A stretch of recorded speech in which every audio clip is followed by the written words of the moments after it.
It is Monday, May 18th, and you are watching The Biotech Voyager. It's the You're watching The Biotech Voyager. It's the show that covers what's next in biotech, and today we have a very special episode dedicated to ASGCT, the premier cell and gene therapy event of the year, where literally The everybody Super gets Bowl together. of cell and gene therapy. Some might describe it as such. Yes, indeed. So the plan is today to basically just provide a little bit of a recap of what's going on that show. There was so much that came out. There's over 3,500 abstracts, a wild amount of different things happening. So we're going to try our best to highlight some of the key components of that show. Jeff wasn't there, so Jeff will kind of be acting as the sounding board for the new and interesting things that came out. And then we're also going to have a special guest on as well in about 15 minutes or so. And her name is Chrissy Green. So Chrissy Green, I got to meet her at the show. I'll just put that down here. She's got a really cool story. She's basically a rare disease mom who's working with this organization to find a gene therapy for a very specific disease. And in particular, she's been able to move really, really, really fast. So we're going to be talking with her. She went from concept to clinic in under a year.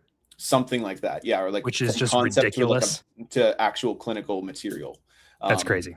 Yeah. So we're going to be looking forward to that one coming up in just a bit.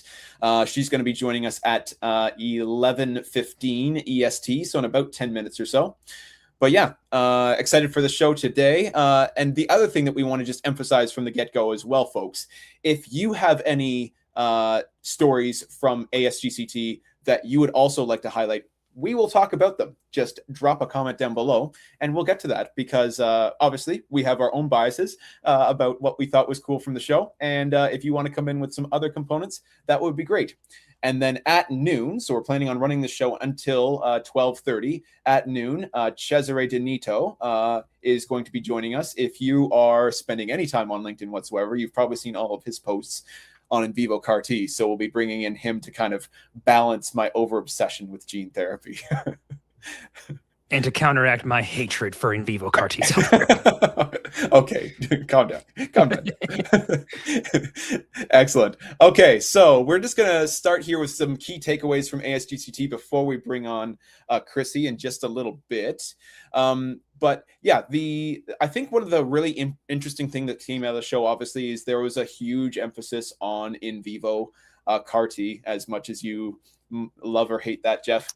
And there was just so many conversations, especially just kind of given all the data that's come out recently. Colonia Therapeutics had got bought for like $7 billion 3 weeks ago.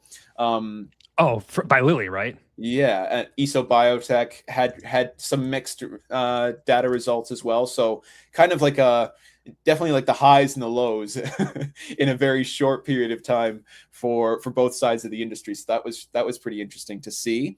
But lots of really interesting applications outside of what you normally consider cell and gene therapy to be about, right? When I think of a gene therapy, I usually think of a single monogenic disorder, right? Where you've got like some rare disease, there's one specific genetic defect, and if we can correct that, we can fix kids or fix people who have it.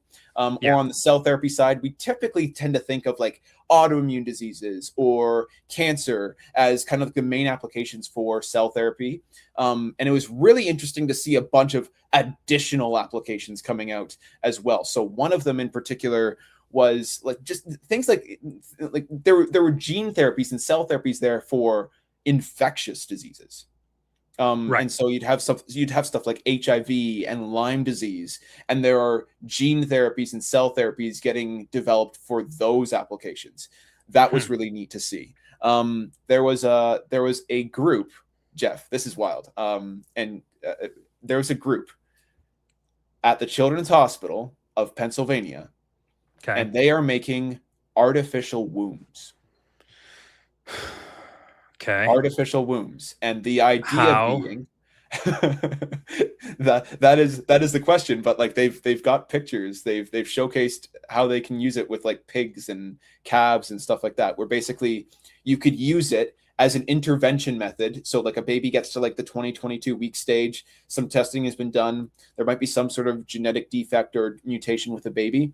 this would be a way for you to basically deliver the baby early, basically stick it inside of an artificial womb. It still continues to grow in utero, but now you kind of have the ability to do additional like surgeries or gene therapies on the baby without it being super invasive to mom and kind of all of the risks associated with that. I thought we already had something similar to that. That doesn't sound very new. We have like NICU, but we don't have like but even like we've had like, I guess it's gonna sound kind of morbid, but like test tube babies have been a thing for a while. I know that saying is not meant to be taken literally, but I feel like we've had something similar to that. I must be mistaken, because if this is a new thing, and I guess an artificial womb isn't as controversial as it sounds. Right? On the surface, it's kind of like visceral. Like your visceral reaction is like, that sounds terrible. I don't know why, but it just does. But it's like, well, yeah. I mean, I guess it allows you to at least less invasively deliver therapeutics, right? That's kind of the whole idea, or to monitor without like the safety of the mother being threatened. Exactly. That's cool. Where is that happening? That was at the Children's Hospital of Pennsylvania, making artificial wombs. Nice. Yeah. Cool. So sounds interesting. I should see if I can pull up a picture. I'd probably have to like pull it over from my phone, but I grabbed like a couple of the different slides of that, just being like, yeah, they can do it. And it's basically just like this clear sack. And they had like, I think like a piglet inside of it. So they're like, hey, this could be interesting. This could Ben, work. Is my camera lagging? No, you're good. I don't see anything. Perfect. Okay. Whatever. Maybe it's my computer. Cool. All right. Some other things that were really cool. There is a company called Early. So EARLI. I ended up in this session and didn't even really think about it too much. I was just kind of sitting in the room. It wasn't on my schedule. It looked really interesting, so I stayed. And this company is doing some really cool work inside of the synthetic promoter space, Jeff. So they basically have the ability to go and screen hundreds and hundreds of thousands of synthetic promoters for these different inside of cancer cells, inside of human cells, and they specifically find out which promoters are only active inside of the inside of cancer and nowhere else. And once you've kind of got that library, you can refine down even further. And they just have this ability to blast through literally millions of different combinations to find the ones that are going to be best. And then you use those promoters to kind of turn these cells, these cancer cells, into drug producing factories to kind of bring about their own demise. So this is very similar to like the basic concept behind oncolytic viruses. Where you kind of have two levels there, where the first level is we're going to have a virus that's going to preferentially infect cancer cells and then is preferentially expressed in cancer cells using leveraging some kind of like transcriptional difference that's present in the cancer cells. We've also seen some companies who are doing this. They call it like Trojan horse mechanisms, where you're relying on like synthetic promoters that are more highly active in cancer cells, and you can have those synthetic promoters in your AAV or on your viral vector that will allow for preferential, expression in the cancer cells. But it seems like Early is like, we are using AI to identify these and then leveraging that platform technology to produce therapeutics that do this. Yeah. So cool. That was super neat to see. Just some other things that came up as well. This is a video I did, I think at the very, very beginning of ASGCT. I think it was the first post I did. There was a girl, and I actually want to get your thoughts on this, Jeff. There was a girl from the University of North Carolina, and she was working in a lab that has figured out how to potentially remove the lymphodepletion step entirely for CAR T therapies. And the way that you do that is you basically provide like the RNA for a STAT5 to the CAR T cells. And for whatever reason, that basically just calms them down so that the lymphodepletion step isn't required when you stick these cells inside of the patient. It basically works really well. Like it's still in early stages, but yeah. So lymphodepletion does basically two things.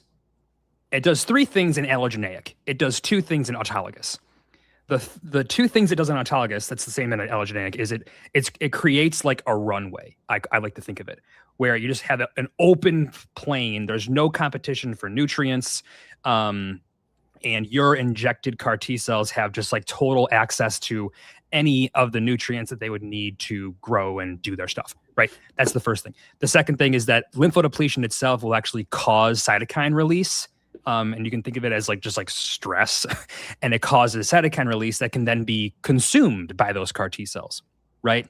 And then the third thing in allogeneic is obviously it will get rid of any potentially alloreactive cells. So infusing CAR T cells with a STAT5 cassette. Is my camera not lagging? Whenever I glance at this, I'm like glitching out. Okay, weird. It is a little bit now. Yeah, my computer is being strange. You're good now. Okay, but anyway, those are the key things. Yeah, putting stat. Can you still hear me? Yep, I can still hear you fine. My computer is like frozen. Putting STAT5 in, I'm gonna guess that helps them, like it helps kind of mimic the effects of lymphodepletion, like signal in terms of signaling. I don't really know. That sounds a little dubious to me, to be honest. Like a little too good to be true. But yeah, there are a lot of mechanisms that are kind of, the lymphodepletion step sucks, right? It's like it's really bad, especially when it comes to people who are already kind of on death's door. A lot of times it will eliminate the possibility for them to even be considered for CAR T cell therapies. Like, you are not in a condition to undergo lymphodepletion, therefore you aren't even being considered for CAR T cell therapy. Eliminating that opens the floodgates, number one. And number two, in diseases like autoimmunity, right? Where you're not really facing a life-threatening disease like terminal cancer, you might not be as willing to undergo lymphodepletion to therefore get CAR T cell therapy. If you can eliminate lymphodepletion, then it takes away that big like barrier to entry. Right. And you can get more patients to agree to be a part of a clinical trial or to take the therapy upon approval. Gotcha.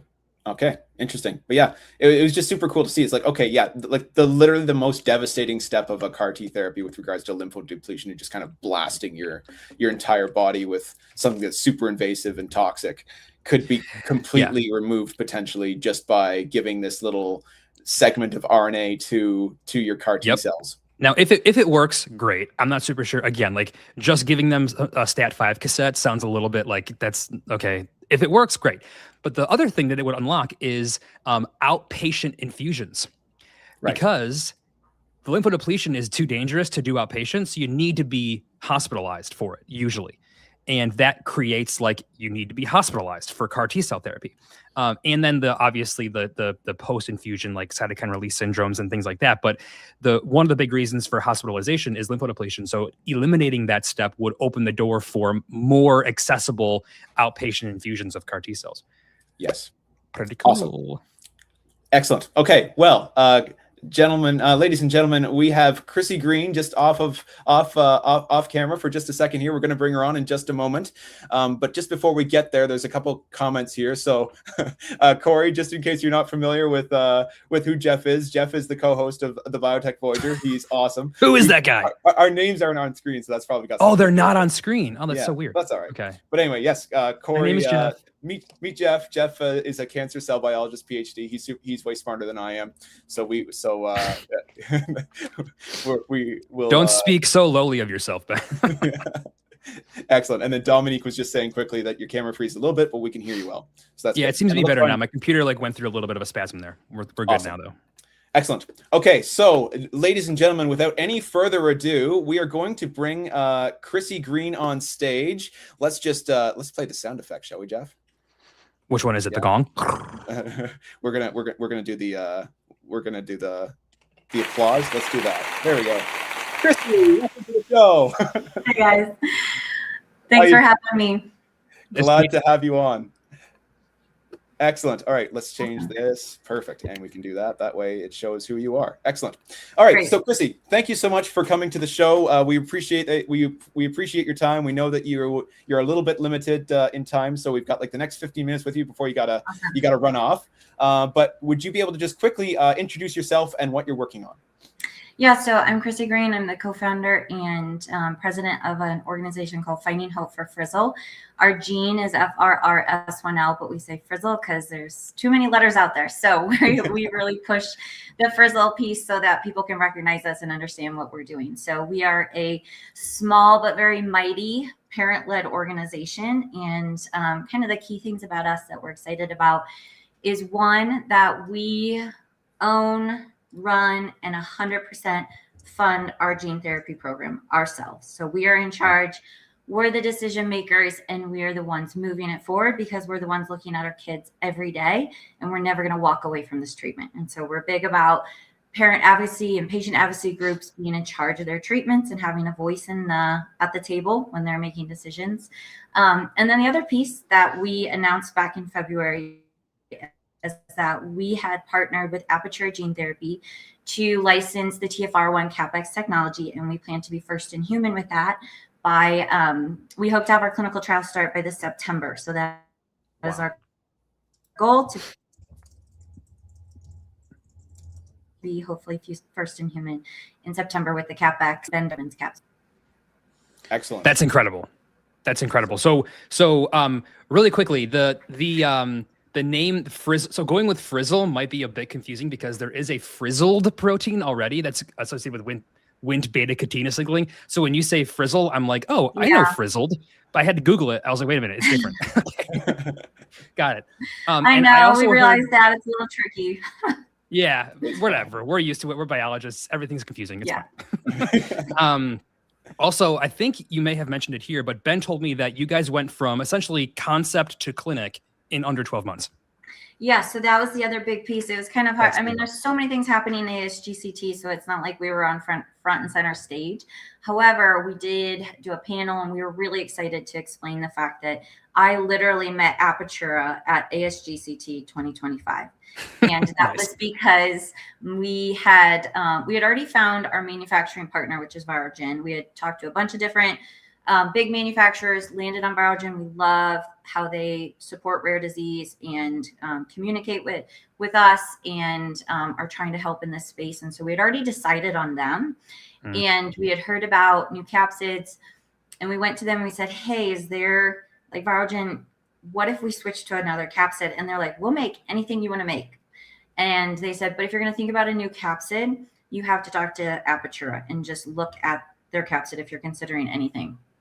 And so they, within like 5 minutes, had Andrew from Apertura in the room. We were talking, and it just became very clear. I mean, they've been working so hard on this capsid. There's so much data, so much research. They didn't just do this yesterday, even though we are doing this quickly. They've been doing this a long time. And so the research is amazing, and Ben and what his team has done at the Broad. And then also, we just really believe Frizzle's like an ideal candidate to go first in this as well.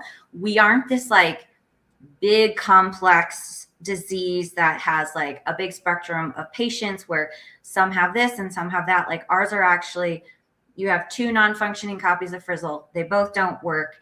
And our disease, like how our symptoms show in our patients, is exactly the same in all of our patients, no matter where they're located in the world. And so that's really helpful when you're making endpoints and seeing if this works, because all the patients look alike in their disease progression. But then also we have like one job to do in the brain with Frizzle, and it's not doing that. And so we know where we're targeting, where we need to go.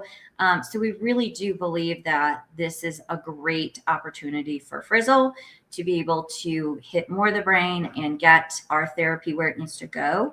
But then also, hopefully, we're not just changing the lives of Frizzle patients, but we're also changing gene therapy for everybody. We believe this will work, and we want it to work, and we want it to work for everybody. So we're really excited about that. But we like met Apertura last year and took off really fast, redid our whole program. And we were so excited to announce last week that we had just successfully completed our GMP batch Nice. Gene therapy. So that deserves a gong. Yeah. It's been like we've worked so hard, so long for the last year. Like the whole team has been really pushing this forward. But we're really excited to show like things can happen when everybody leans in and pushes stuff forward quickly and collaborates. That's the other piece is because we're the center of everything, we get to pick who we work with. So we can actually work with different groups and have them collaborate very easily. And that's been part of the success as well, is having multiple team and advisors come in and coordinate and communicate and collaborate. And that's why we're where we are today. So we're excited. That's excellent. Congratulations. Yeah, for real. I have 2 questions. Yeah. One, why hasn't anybody done this before? What is the indication associated with this? Yeah. So the reason, to answer the first one, the reason why no one's done it yet, there are lots of groups doing this. There are lots of groups that have signed up for CapEx. We just happened to be first in line. Our program was at a place where we could quickly start working on material and switch our program over. So there's other groups right behind us. I mean, Prion has been working on this a super long time. They have a bigger disease with different challenges. So it's not that no one else is doing it. We just happen to be first up to bat. Okay. And then you mentioned, we want to change the lives of the people with this Frizzle associated disease, but not only them, but the broader gene therapy landscape as a whole. Yeah. What exactly do you mean by that? Like, what about your approach is unique that you wish the others would adopt? So we're meaning like, we believe that for gene therapy, especially, like we're excited about the fact that this is intravenous. So we have a global patient population. This needs to be able to scale, and we cannot do brain surgery for every kid. Yeah. And that doesn't scale globally. So we're excited that it's intravenous and that it's not as hard on the patient. So that aspect, if this works for other diseases to be able to do this, it's good for everybody, not to have to be doing brain surgery. And so that's our hope, as well as for so many of these diseases that are pursuing gene therapy, they need to be able to hit, usually, I mean, I'm speaking in broad terms, usually they need to hit as much of the brain as they can. And so we know with the research that Ben and his team has done, that his capsid gets to more of the brain because it's crossing through the blood-brain barrier. So that's what we're excited about, is to see more treatments be more effective and to be more accessible. Do you mind if I pull up the CapEx website here real quick, so people can see what it is? I mean, I'd rather you pull up Frizzle, but we can do both of those. So let me share my my screen here, because I didn't really know what this was, but let's do that. This is always so confusing. And we actually, when we made our announcement, we knew lots of people would have questions. So we made a very detailed webinar that's accessible on our website. And it has me talking through the disease and why we're doing this. But then also it has Ben Deverman talking through the actual capsid and why he developed it. So this is that's probably the best place to start to really understand our program and why we chose it. Yeah. And that's on our website, the homepage. Nice. Well, we should just go there. Yeah. They have a TFR1 mediated blood-brain barrier penetration. Yes. Capsid. So the capsid's engineered to be able to use the transferrin receptor, and so that's what we're excited about. Obviously, transferrin receptor has been used for other things and not gene therapy yet, and has been successful. And so we are just as excited that this will pull our therapy across. Hey, I know her. And that's a room full of lots of people from different entities and different groups, and everyone collaborating. And that's what we're excited about. Everyone wants us to be a win, for sure. Nice. I think I recognize a couple extra people in that photo too. That's cool. So I guess the other thing that I'd love to learn a little bit more about here too, from your end as well, Chrissy. You mentioned that you're entirely funded through donations. Can you kind of take us through what that experience has been like? Yeah. So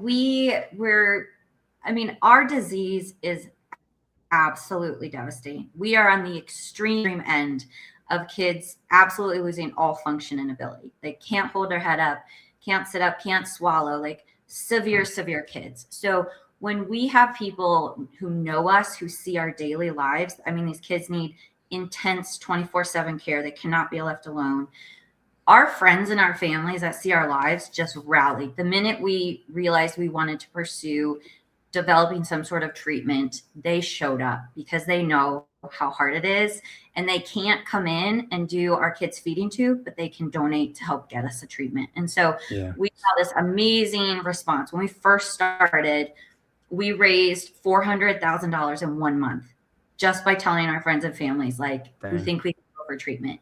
And then just from there, people have been excited about our story and what we're doing. So we have funded everything ourselves. We've never had a government grant. And we also did it that way because we can move faster if we can fundraise. And so we've been very blessed, very thankful. Our donors are amazing, and they just keep showing up. And so we're thankful for that. But we pay for everything ourselves, 100%. That's awesome. Wow. So I guess like this is amazing, Chrissy. Thank you so much for your time. I know we've only got a couple minutes left with you, but what part of what we're doing here today, right, is just kind of also recapping ASGCT. I would get your thoughts on, I believe this is the second time that you've attended, right? Last year was the first time, and you got a bunch of stuff done. I'd be curious to get just your thoughts and takeaways from anything interesting that you saw at the show this year. Yeah. So I love the fact that ASGCT has opened the door to groups like ours. So before, I don't know that was as prevalent, and they're really trying to build out a program more. I'd like to see that grow even more. Why this is important is every person that we're working with is there. So it helps us to be able to travel there and have like a meeting. And that's what we did. We had our whole team gather on Monday before everything kicked off. And we spent 3 hours talking through our program again. So it is really helpful for us to be able to meet with the people we need to talk to, but as well as like collaborating and connecting. There was a ton of stuff talking about, toxicity and other things this year, and immune response. And so having our experts talking to other people and constantly communicating and collaborating is really important. And I want to see more collaboration in the field. I think that is absolutely important as we want to push forward new technologies. So that was really helpful. It's great to have the patients there and the parents there who are pushing these things forward, and just wanting things to come, these different groups to come together and collaborate more and discuss. And I'd like to see more groups have a seat at the table to be able to have their voice in the decision making, or if they can, have the rights and ownership over their treatment, because so many of these treatments that we see that are stuck are typically because the groups that care about it the most, like the organizations, don't have a right over it to be able to see it through. And I'd like to see that shift and change, where there's opportunity for us as the PAGs to be in the driver's seat, and we bring in the collaborators and the advisors and the scientists and the researchers and the institutions, but we get to be the ones who manage it and drive it forward, because we're not going to walk away from it. And so we recognize, like, groups may have an interest at a time, like an institution or even a company may have interest in something for a time, but then change their mind and walk away from it. We're not going to walk away from it. And so it needs to kind of reside with us so we can continue pushing it forward. Because there are groups that have challenges, and their science has challenges, and they have to maybe go a little slower because they're figuring stuff out, and they need to be able to switch to a different partner if the other partner says we're done. So that's my hope as well. But it's a great opportunity for collaboration. I'm excited about that. 100%. So you're clearly very good at this. What is your background? Are you a scientist by training, or are you a businesswoman? Like, what's the deal? So my background is communications and marketing. I work honestly, that might be a very good skill set for this kind of work, to be totally that really makes sense. Yeah. So I worked a long time. I worked for-profit, nonprofit, and then I did a lot of time in government consulting. So I used to be in Washington, D.C., and most of my career was there. And so yeah, so I did communications, training, marketing, all that sort of stuff. If I could just instantly have a skill, I would love to know all the science because it is amazing. It's boring. But we care a lot about understanding what we're doing, because that's probably the biggest critique is, do they know what they're doing? Do they know what they're doing?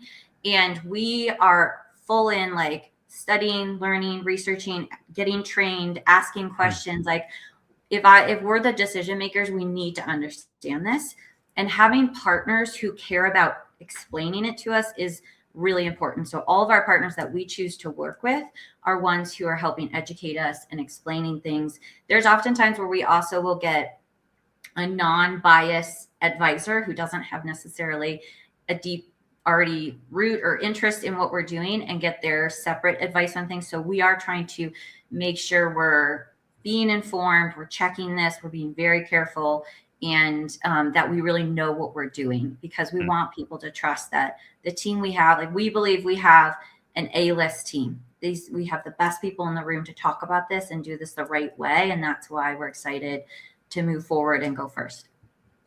Yeah, and I think one of the biggest reasons for you to understand the science, I guess, would be to like sniff out the BS, which would help find a better team. But it seems like you were able to do that regardless. And I think having a good team of scientists around you, it's like, well, that's pretty good, probably good enough. Yeah. Well, everyone has different interests, and that's not wrong, but we have to evaluate that. Like how does this play into things? What's everyone's interest? Where are they coming from? And so again, I appreciate that us as the decision makers, we get to process through that and check everything and make sure that what we are pushing forward for the patients is really what the families and patients want, but also that it does the job it needs to do and it actually helps these kids. Like we need that. We need a good therapy that really changes these kids' lives. And we believe that these new technologies are the way to do that. Awesome.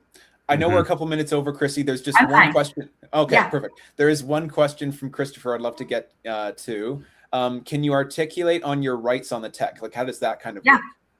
Yeah. So we have rights, licensing rights over our stuff. If I could go back in time, I would have done it differently so that we owned everything outright, but we have it licensed. So we have the rights over it. They're exclusive for our Frizzle stuff. And then we have a non-exclusive with Apertura. So, but we are the ones who control it and have the rights over it.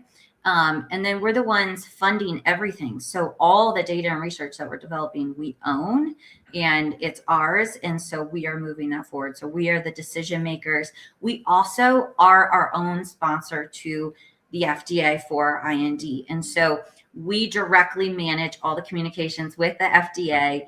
That again puts us in the driver's seat to be in charge. And so that was a big thing for us to be able to be in charge of that and be the sponsor and owning everything and running it. I hope that answers it. Oh, absolutely. Perfect. There's one other comment, Carolyn as well. This is great. I'm an SMA mom and I'm a huge fan of making sure these organizations are parent-led. This is a great approach. Hey, that's awesome. And I want to be clear, like there's different paths that people can take. I just think there's lots of benefit when the org can be the one owning it so that it doesn't stop or get shelved. And so there's nothing wrong if someone chooses to do a different route. That is their choice. But I think for the long run, it's better for it to be with the org. And then we love collaborating with scientists and researchers and institutions and group. Like there is a place for everything. We just think the relationship needs to shift and the ownership needs to shift to keep it moving. Love it. That all makes sense. I'm sure you're aware of him, but do you know Terry Perivalakis? Yep. Cool. Right on. Definitely. Perfect. We've been able to interview him. Who doesn't know Terry? He's a fellow Canadian. Oh yeah. Yep. He's doing us all very proud. That's good. That's awesome. Yep. For those who don't know, Terry's doing a very similar thing. Parent-led org. Yeah. Gene therapy. Some great things. Mm-hmm. Yeah. That's perfect. Good. Well, Chrissy, thank you so much. We really appreciate your time. We know you're somewhat limited and you've got to run. Thank you for making time. I understand you've got a fundraiser tomorrow in New York. Should any of our audience be in the New York region? Yeah. We have a fundraiser. Just follow along on all of our stuff. We are really excited. We're going to be sharing everything. So definitely check us out. Check out the webinar. But follow along because we're going to be giving updates as we go, and very excited, and cheer us on. And I mean, if you want to donate, sure, help us get there. So we are fully funded through our manufacturing, and we're now fundraising for the clinical trials. So every donation that comes in goes right to our patients. We don't have any paid staff. I've worked 5 years unpaid full time, but that is so that we could get our treatment, moving and in the clinic. So we're excited about treating kids and getting this going. So thanks for your guys' time. I really appreciate it. You guys are great. Yeah, excellent meeting you. Thanks so much, Chrissy. Great for coming, Bye, Chrissy. guys. Cheers. Good luck to you. That's awesome. Sweet. How do I get out of this? We'll get you out of here. Ben, kick her out of here. Get her out. She's gone. Excellent. All right. Well, folks, again, welcome to the ASGCT After Show. If you have any additional comments or questions or insights from the show that you would like to talk about, the floor is yours. We I love talking about things. Yeah. Shut up, man. Yes, thank you for coming, Chrissy. Everyone in the chat, thank you so much. Genevieve is saying thank you, Chrissy. Carolyn saying thank you, Chrissy, and good luck at your fundraiser. Chris is saying awesome story and update. Damien, shout out Damien, nice work, Chrissy, and thanks, down gents. under. Yeah, Damien, if you I don't think you're at the show, no, right? But if there's anything in particular, folks, that you want us to talk about, throw a comment in there and we'll get after it. Okay, so just to move on here, again, we're just kind of going through the key takeaways from ASGCT. But the other thing that I just did want to emphasize as well and talk about, folks, if you're on LinkedIn right now and you would like to see more of our live streams and all the different clips that are coming out, if you can head over to YouTube and subscribe to the Biotech Voyager over there, you can see a whole lot more content that's going to be on LinkedIn. We will be posting highlights and stuff on LinkedIn, but not nearly to the same amount of frequency or depth as you'll get on YouTube. So and Instagram. Apparently, and Instagram has a whole field of biotech nerds who are like, we love this channel. So yeah, we started Instagram too. We literally started Instagram like a week ago, and it's just like blown up, which is really exciting to see. So we will be doing stuff on there. You can follow us on Instagram too. If after you've logged off from the workday, you want to spend even more time with us in the evening, scrolling in between dog memes and stuff. Watch like yourself doom scrolling on Instagram. It can get pretty tough quickly. So yeah, for sure. Okay, so let's just back up here again. The after show continues, so we can go through a few more key takeaways here from ASGCT. But the other component, folks, just so you know what's coming up next, we are going to have a second guest, ideally a little bit later in the show, around noon EST, so in 20 minutes or so. And we're going to be having Cesare Benito on. If you don't know Cesare, he's all about the in vivo space. He has been blowing up on LinkedIn over the last year or so. So he was also at ASGCT, so we're going to get him to come in and talk about some of the key components there. All right, there are a couple other comments here. Yeah, what is like the handles for these? I'm pretty sure it's just the Biotech Voyager on all of it, like YouTube, X. You can literally go to YouTube or Instagram and literally just put in all one word, the Biotech Voyager, should come up. Yep. Or separate words. Biotech Voyager. Yes. Thank you, Chris, for asking.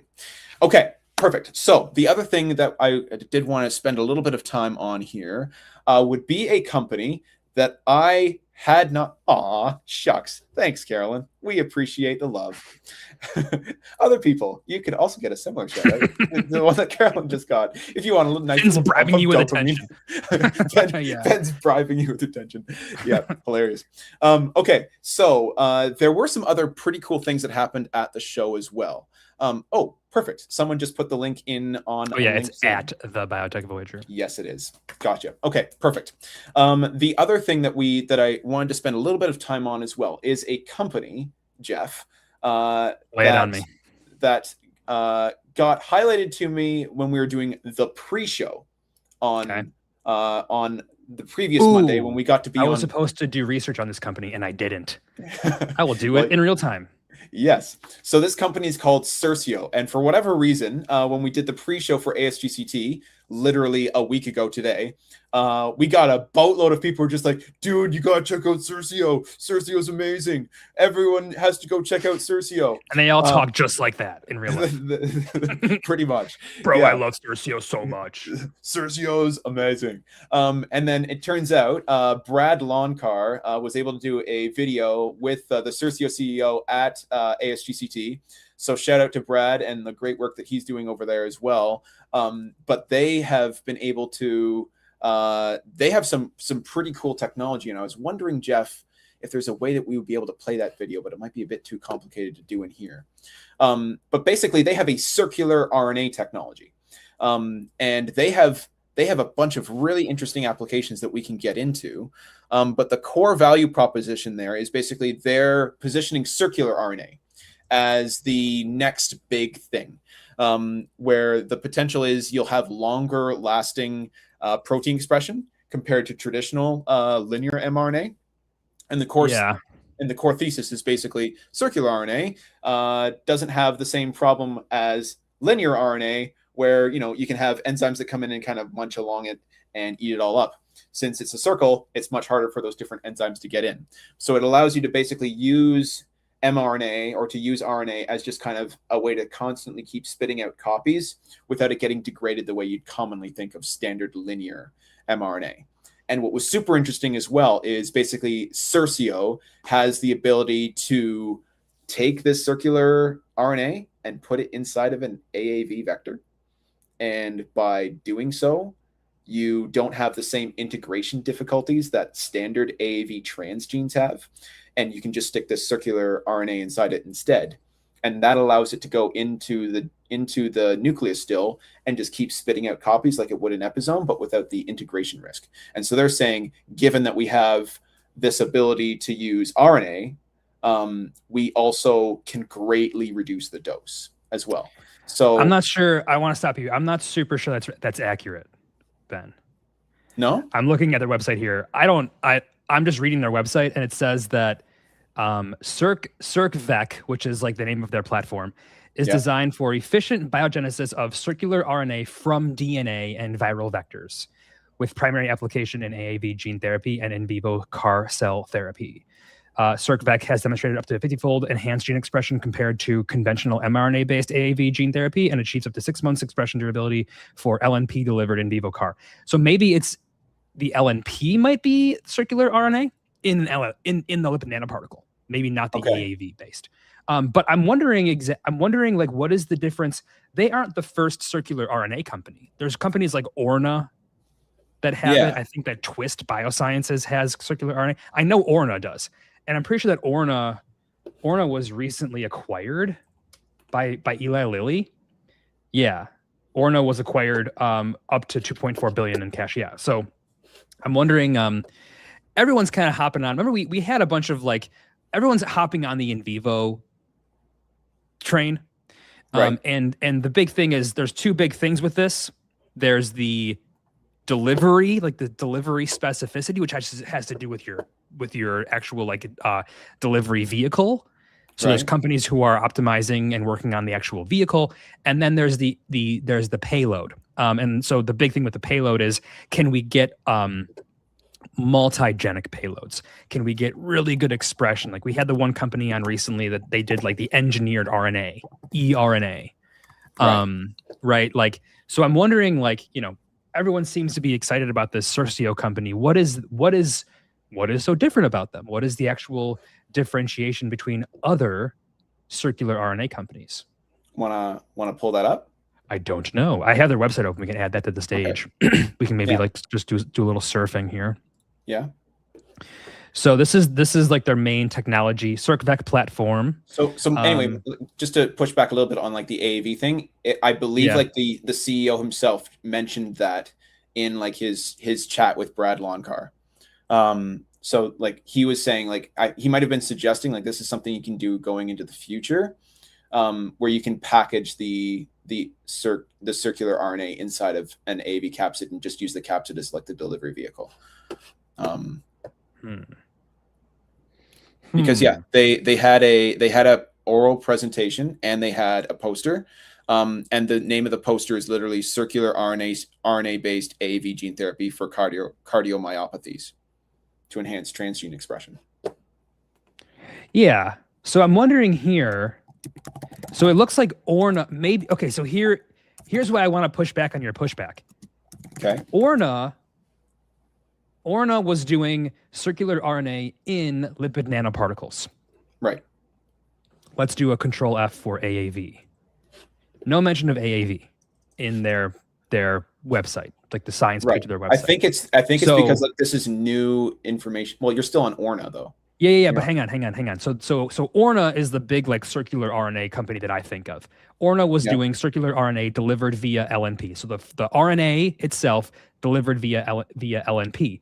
Perhaps what the difference with Cercio is that they actually have the circular RNA encoded in DNA, and you can therefore do it with an AAV, and you get the actual like transcription and production in vivo of the circular RNA. That might actually be the innovation, which is in direct contradiction with what you're saying, but it is massively differentiating if that's true.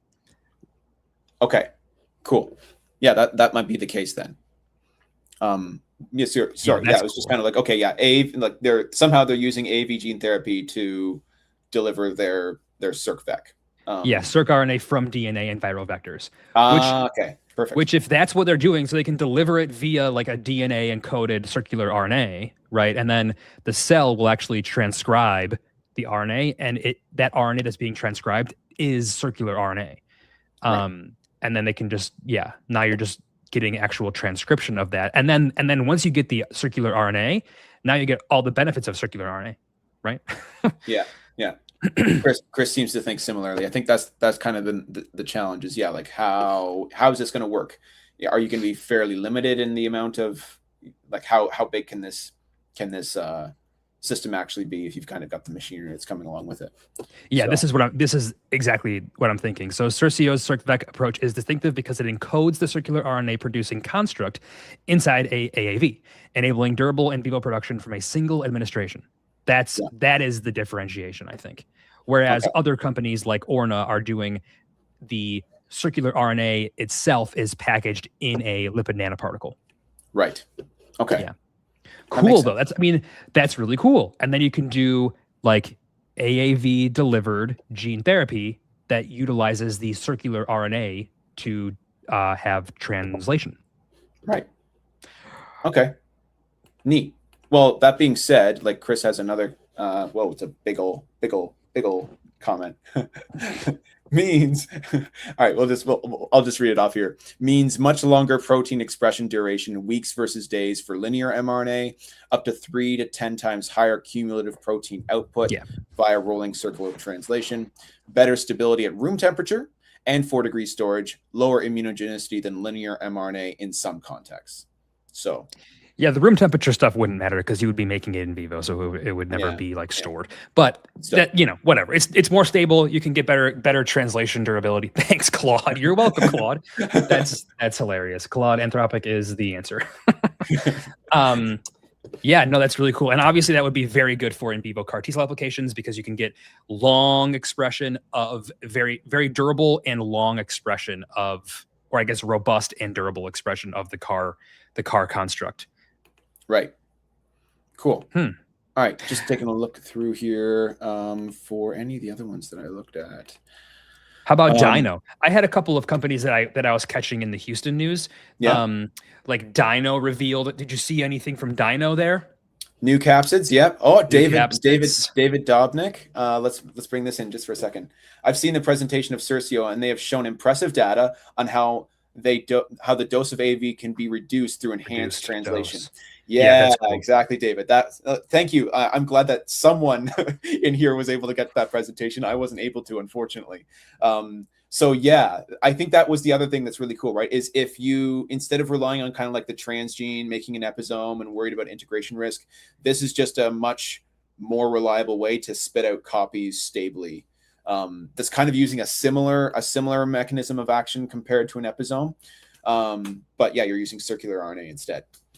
Yeah.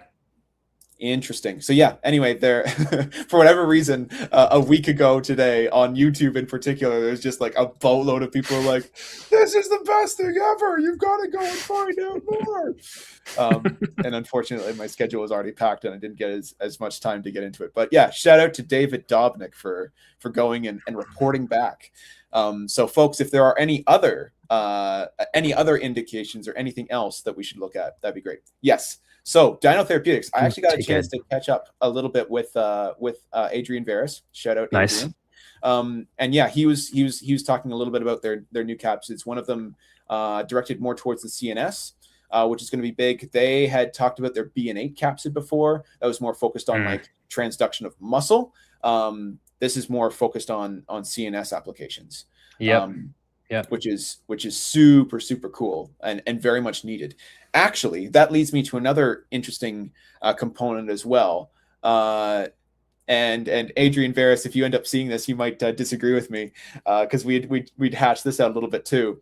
There was a proposition put forward by Jude Samolsky, basically the godfather of AAV, about is it possible that when it comes to delivering AAV, it shouldn't just be a single administration like into your a vein and just kind of allowing it to circulate that way. If you want something that's CNS directed, is there a situation in which you actually infuse like half of the dose or a portion of the dose via the vein, but then the other portion of the dose you actually do a direct injection into the brain if you're trying to traverse the CNS, the central nervous system, just because again, delivery across the blood-brain barrier is fairly low. So it might be interesting to actually do a combination approach. So he was kind of putting that out there. We'll see whether or not that's kind of the way that people adopt it. But I would say my answer to that is what?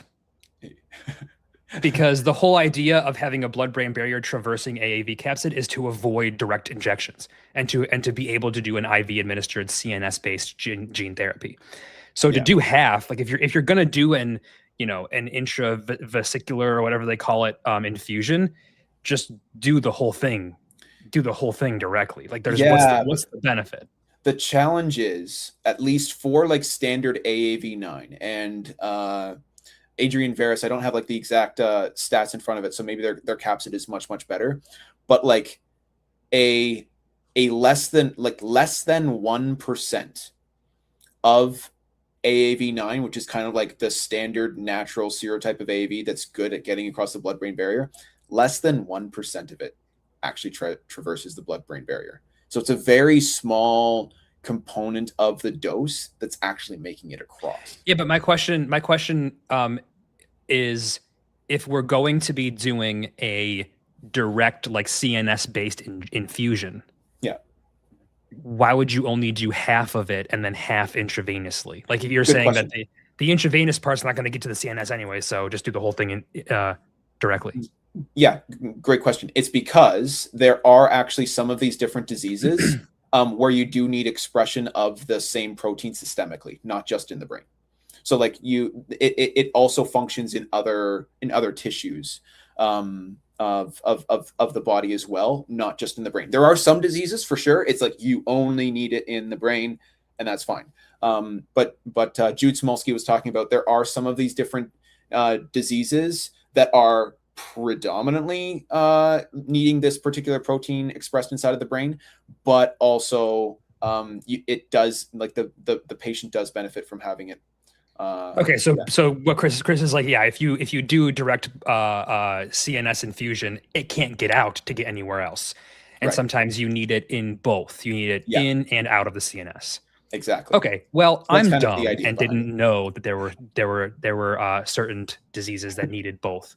So if that's the case, then of course, that's the answer. Then you need to have systemic and CN, or I guess you need to have truly systemic expression, which would include the CNS, right? So if you need to have truly systemic expression, you need to either reliably traverse the CNS, or you would need to do CNS and like intravenous. Yeah, and to Carolyn's point as well, yeah, we're also seeing intrathecal administration now. Yeah, like that's happening. There's actually a really cool company there that I was just walking the floor and like someone stopped me like, oh hey Ben, I recognize you from LinkedIn, and they were kind of just showing me their technology, and they have a really interesting technology that has the ability to basically reduce the burden of doing these intrathecal injections, where like the standard way of doing it right now, I think, is like it's like a 16-hour process, and you have to do it inside of an MRI to like put the needle in the right spot and get to the right area. And they have developed a tech stack that allows them to do that same like process of finding and putting in the cannula. They can do it in 2 hours. And then the patient is actually awake after that for the administration of the therapy. Yeah. And so that was just kind of really interesting to see, because what that means is we might get to a point where administration to the brain becomes a bit more like just a dental appointment, as opposed to a massive undertaking that requires a very expensive MRI. Yeah, the full surgeon's full day of work is your brain surgery. Yeah. Yeah. Which would also mean like cheaper. Yeah. Right. I want to look up that company's name quickly because I did a video with them and it was great. They and by like they were great in the video. I'm not just being funny to myself. Yeah. Do you do that a lot, Ben? Are you usually funny to yourself? I am so funny to myself. I crack myself up so much. Okay, let's see. Ben, I hate to do it to you, but I have to jump. Yes, right. I have Monday. Okay. Mondays are tough for me, so I got a noon appointment. So, but I trust that you can. Oh, there we go. You know what? Pull them up. We're gonna duke it out. I got 2 minutes. Hey. Hello. Cesare, how you doing? Welcome to the show. Can you hear us okay? Oops. There we go. Let's do that. Sorry. Can you hear me? Yep, we can hear you. Yeah. Very nice to be here, guys. Thanks a lot for very short notice with Benjamin. He was me this morning. This morning I woke up. I was like, oh, finally a good rest after the long ASGCT marathon. Let's do this. And yeah, but I'm a yes man. So you always make me feel very inferior, Cesare, because I've taken the approach that, hey, I'm going to focus on my intellect. Okay. I'm not going to go work out all the time. But then I go on LinkedIn and all I see you doing is doing marathons and CrossFit. And I'm like, and also being super smart. You can do both. You can be smart and in shape. So I'm going to the gym soon to keep up with you, just so you know.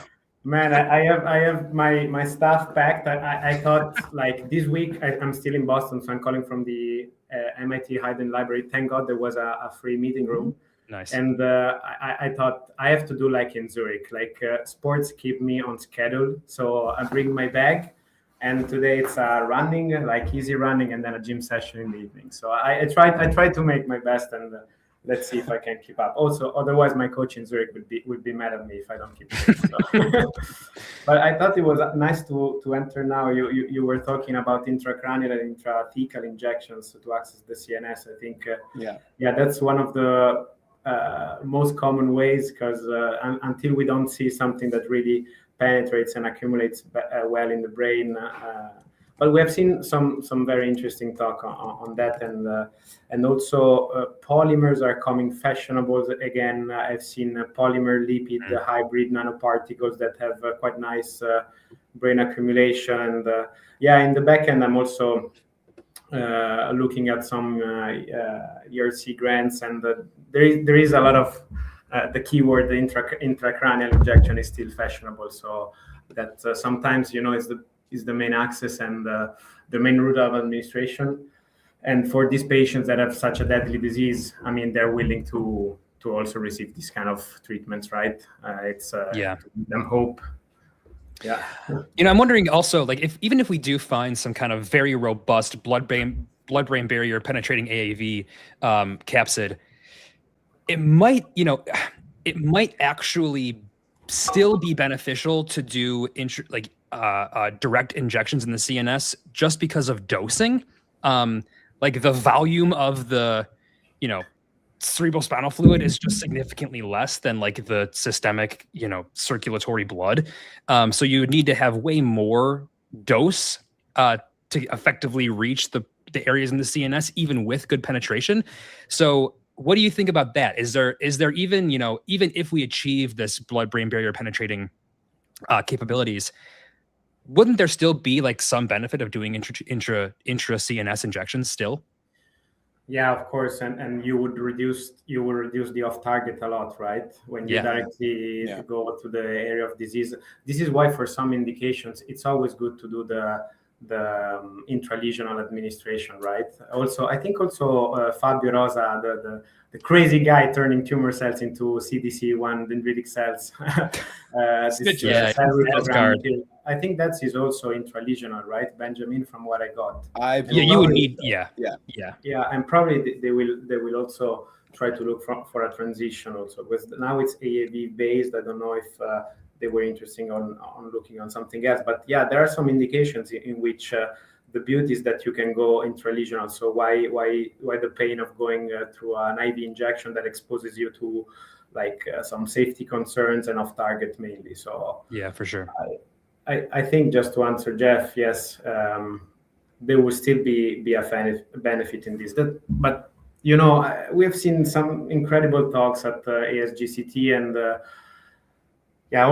also outside of it, Boston has been last week like the center of everything. There was TIDES, there was PEG, so not only SGCT, and a lot of interesting talks, and also I had some satellite meetings of people showing really, really nice data on very good tropism after IV injection. So we will get there eventually. I think it's the next transition.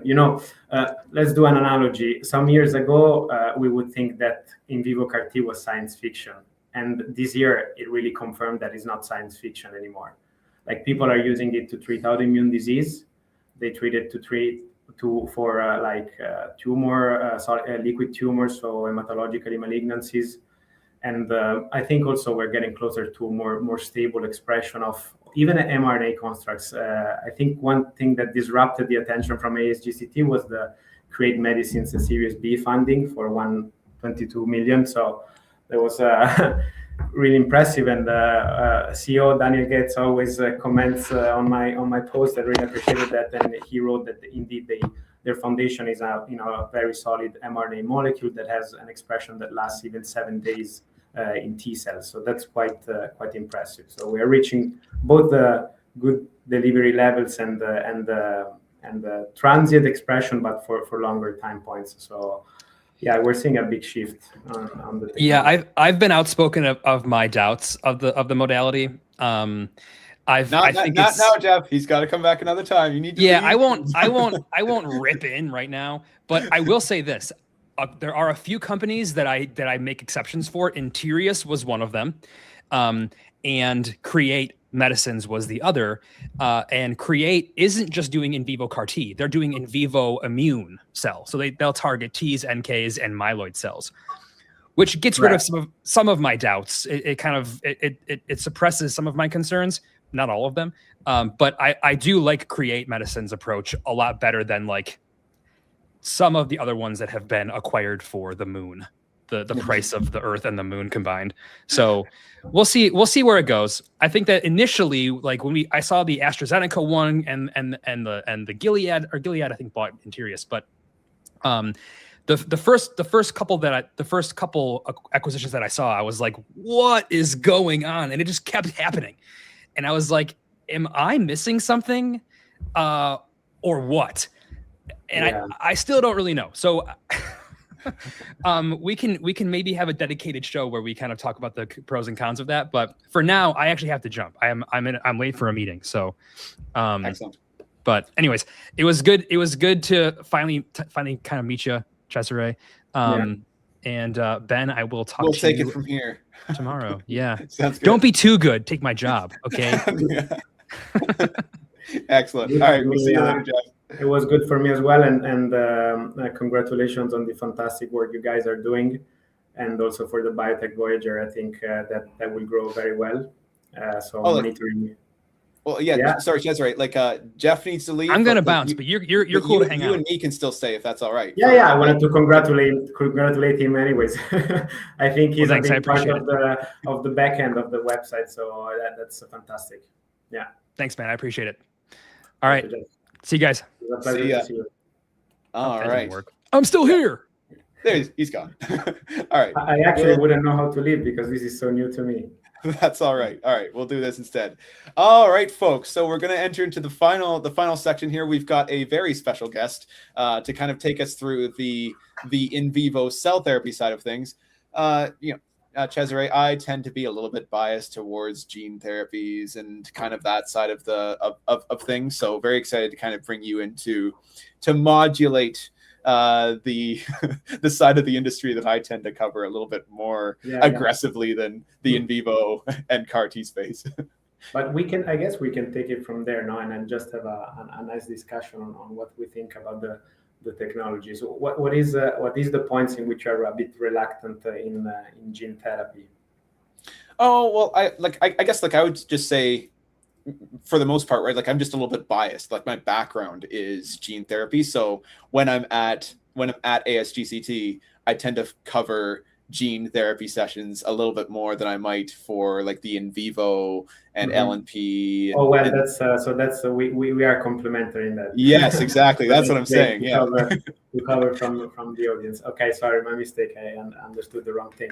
So yeah, I think it was a big part of the show this year, right? We have seen all the rooms that were packed, and for me it was even difficult to follow all the session. I honestly had to jump from one room to the other. It was hilarious. One day I was following Christian Castro talk, and it was like at the ground floor. I wanted to follow his talk because he showed very elegantly. We did a summary of that together with you, but he showed that with RNA therapeutics, it's a very versatile platform, right? So and they were working on bleeding disorders, in which you have very complicated and complex coagulation cascade. And in this cascade, you can intervene in many ways, and RNA would allow you to do that with the same delivery platform, which is an LNP, right? In some cases, you might want to silence some elements of this cascade. Same delivery package. I use another modality, which is more interfering RNA or the RNA interference arsenal you may want to use. And in some cases, they would have to amplify to resolve the disease. And in that case, same package again, you just encapsulate a self-amplifying or an mRNA protein. So that was very nice. So I was following that talk, and I knew that Kernel Bio was on the floor upstairs. And Kernel Bio also, they have a proprietary targeted LNP formulation, of course, for in vivo CAR T. I think targeting CD3, because they saw that is the beauty in having like a targeted ligand both for CD4 positive and CD8 positive T cells.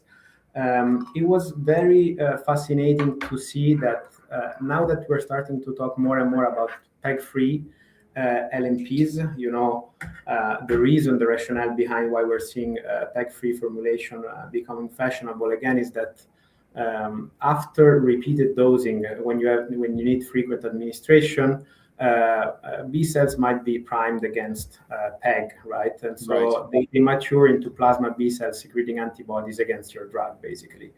I was surprised to see that after, Well, this is what's interesting to me, just kind of with regards to PEG. So a little bit of story time. Way back in the day when I was finishing up my master's, I was doing an internship for a company called Amica. They're based up here in Toronto in Canada. And they were developing like a hydrogel that they would use that was kind of in competition with kind of like a PEG-based hydrogel. And so, like, I'm curious with regards to that. Why has PEG been used in the past? I think so. If you see the Nanovation Therapeutics presentations, they always show a slide in which they show how the introduction of PEG can increase the half-life and the exposure to the drug. So that is one of the main effects. It increases in circulation time. I also thought back. So I was crossing the bridge from Back Bay here to MIT, and I was wondering, oh, and all these polymers that I saw during my masters are becoming fashionable again. By training, I'm a biomedical engineer, and indeed these materials were used for hydrogens, as you were saying now, and they're becoming fashionable again in the nanomedicine space, and that's very nice. So I think that they allow for a slow degradation, so you would have a more controlled release of whatever you have in your hydrogel as a drug substance, right? So that's why they were used mainly in their hydrogels. I mean, at least these are my reminiscence from my regenerative medicine classes. This is where I would talk about this type of hydrogels, right? But yeah. So now we're hearing about these spec-free alternatives, and the main reason is for anti-drug antibodies, and Kernel Bio showed like a repeated administration, 4 administrations, which is typically what you don't see for in vivo CAR T. Everyone shows 3 administrations, and then they don't show what happens next. Probably what happens next is that B cells mature into plasma B cells secreting anti-PEG antibodies, so you wouldn't see the efficacy. The efficacy would drop. It was nice to see that they had this sustained expression of human erythropoietin even after 4th injection. So really was very repeatable and redosable. And so I after I ran from the ground floor to the upstairs to the Kernel Bio talk, I saw these slides. I even asked a question, and then I ran out into another session again. But the answer that they gave me, I think Martin Kraus was presenting from Kernel Bio, is that they indeed played with the composition of the LNP in order to avoid these anti-drug antibodies. It's a company, they couldn't disclose much, but so we know that it might go in this direction, like with speed of dissociation and exploring PEG alternatives. So that was one of the topics and the new trends we're seeing now in the vivo CAR T space, right? Nice. Awesome. Then, yeah, if you allow me, I would spend a few words on Kano Biologics and also CPTX. So one company is based in Cambridge, Massachusetts, so where I'm calling from at the moment, right, basically. And then CPTX in Munich. They are delivering this single-stranded DNA. I don't know if you discussed this topic before. I see the live is going on from 1 hour 12 minutes. Maybe you covered that. I don't know. No, not yet. Go for it. Yeah, not yet. And so now they're using a single-strand DNA, which is interesting, right? Talking about trends that come back. And of course, the hurdle of delivering DNA is that mainly you have to reach the nucleus. Now it's another layer of complexity to be reached. But now it is not that hard anymore to reach the nucleus.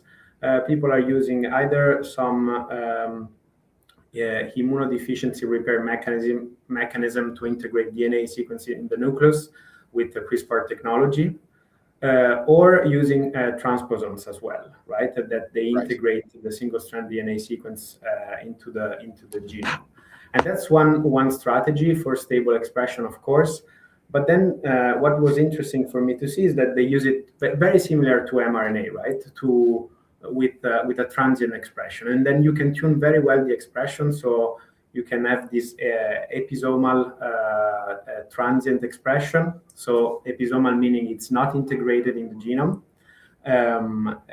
and you can tune it very well. So they showed both that you can use this technology for like a burst of expression.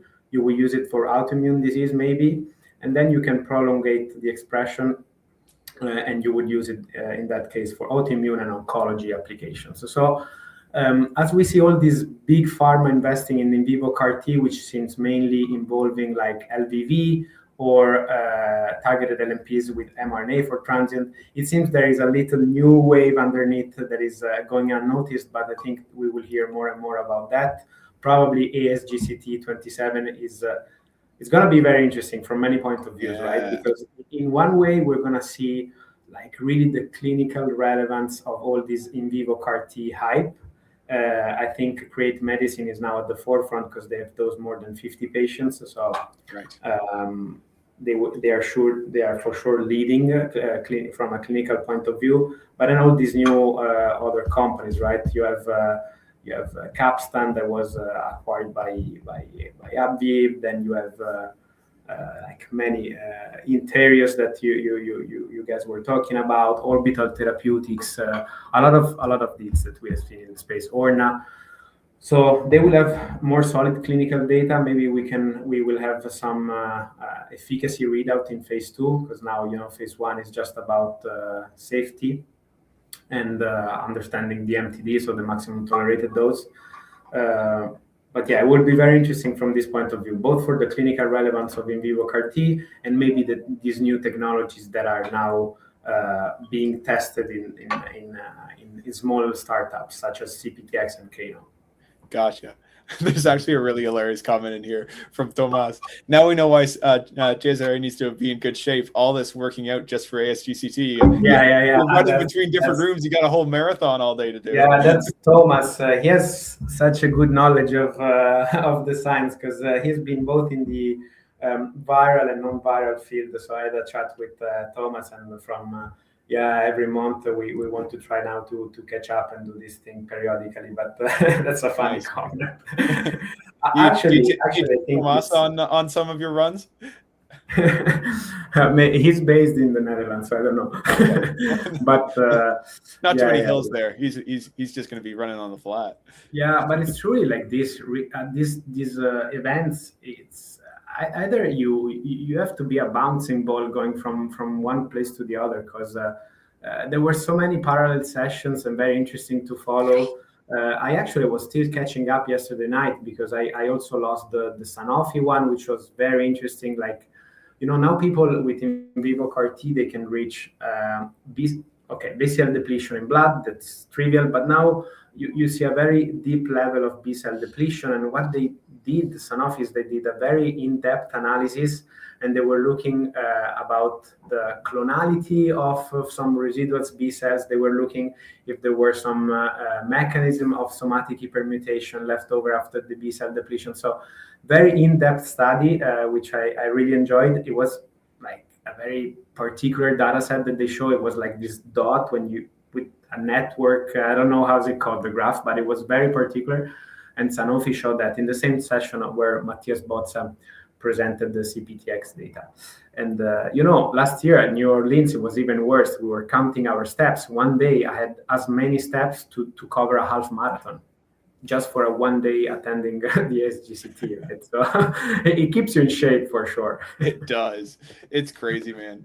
It's just gotten bigger every single year. Like, I remember the first year that I went, I think it was 2022. And it was a decently sized spot, but it wasn't huge. But yeah, it has gotten so much bigger. There was like, I think nearly 9,000 people there at the show this year. And when you kind of go into the plenary session, you really get an appreciation for just how big the scale is. Mm-hmm. It's really excellent. It's really wild. Yeah. Awesome. Well, Cesare, again, really appreciate your time coming in on such short notice. We can probably call it there. If there's anything else you have here at the end, feel free to anything that you want to shout out, or I guess, like, if people want to follow you, where can they find you? What services does your company provide? Just kind of let the people know where you are and what you're doing. Yeah, thanks a lot for leaving me the floor for this. So where you can find me, of course, it's my LinkedIn profile is the most is the best resource to talk to me, of course. And by typing Cesare Benito, you may find me on LinkedIn. So that's very easy. And then regarding the company, so I'm business development manager for Crystal NACS. It's a CRO CDMO in the nucleic acid space. Like, NACS stands for Nucleic Acid Excellence. And we've seen, like, this was the first show for us. The company is very young, but is backed by very, very strong science, because we have a former Moderna employee and also people who spend their time in the rooms here at MIT where I'm calling you from. These are people who did their PhD under the supervision of Jack Szostak, Nobel Prize in 2009 for predicting and discovering telomeres. So just to summarize it very easily. So we're backed by very strong science, and we're very versatile for everything that regards nucleic acid therapeutics, right? For custom RNA synthesis, custom LNP formulations, and then we take our clients for the from the very early stage.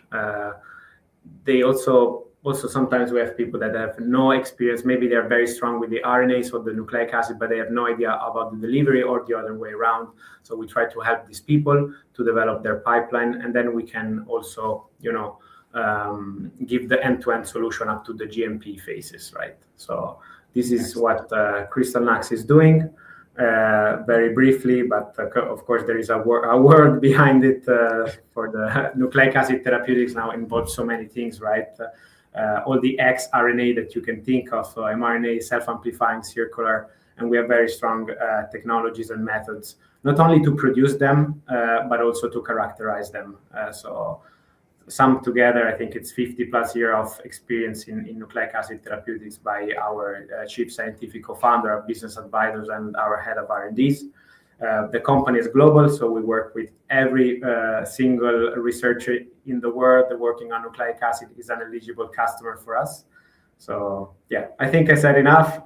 This is also your space. So I wouldn't steal too much attention, but yeah, we had some very nice activity at our booth. Even people who just exited from Orbital after 1.5 billion exit came to our booth, and yeah, it was a very exciting meeting. So we had a lot of interesting discussion, and we look forward to working with these people and driving the new wave of nucleic acid therapeutics. Right. Let's go. Yeah. Excellent. Well, thank you so much for your time once again, Cesare. Enjoy the rest of the time in the Cambridge MIT area. And yeah, looking forward to catching you at the next show. Thank you. Bye, excellent. Benjamin. Bye now. All right, folks, we're going to end it there. Thanks again for coming.